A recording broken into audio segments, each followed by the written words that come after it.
The Civil War had a number of important figures when it comes to the media and journalism, and one of them is Walt Whitman. Hello, this is Professor Harper and another lecture from History of Journalism.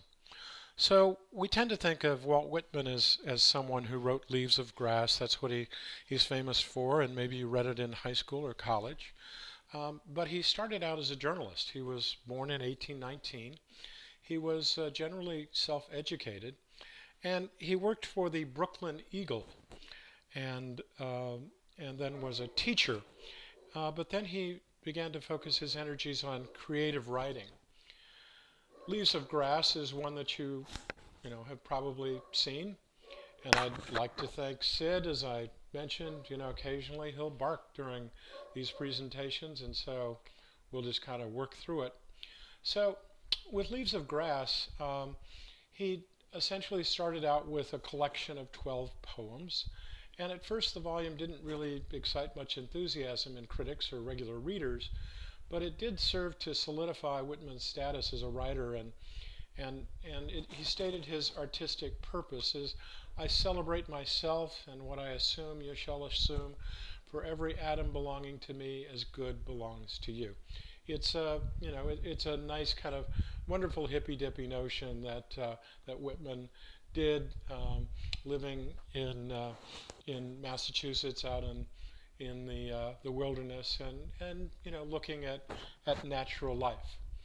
There were 8 editions of the title that eventually appeared. He continually revised the work and rearranged it, adding, removing poems, and really the various editions of Leaves of Grass are different books, and each of them reflects Whitman's evolving view of American society and his and other poets' roles in it. What's important here for us in terms of journalism, and what he wrote memoranda during war, is that his brother George was injured during fighting in Virginia. And so Whitman took up nursing, first in Fredericksburg, Virginia, and then to Washington, D.C. And George recovered and rejoined the military, but Whitman stayed in Washington.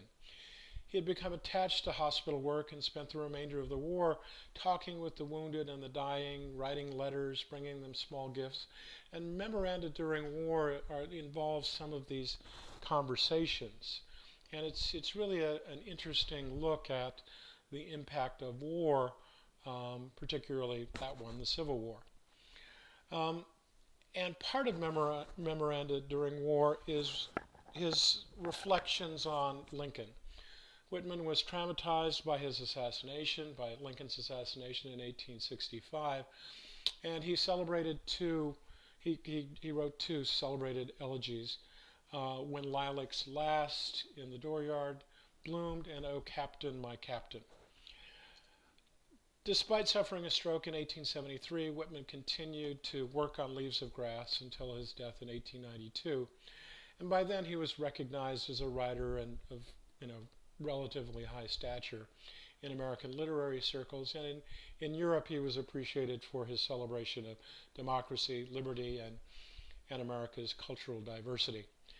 I think that you'll find memoranda during war as a very introspective first-person account of what happened to an individual involved in looking at the impact of war and its aftermath.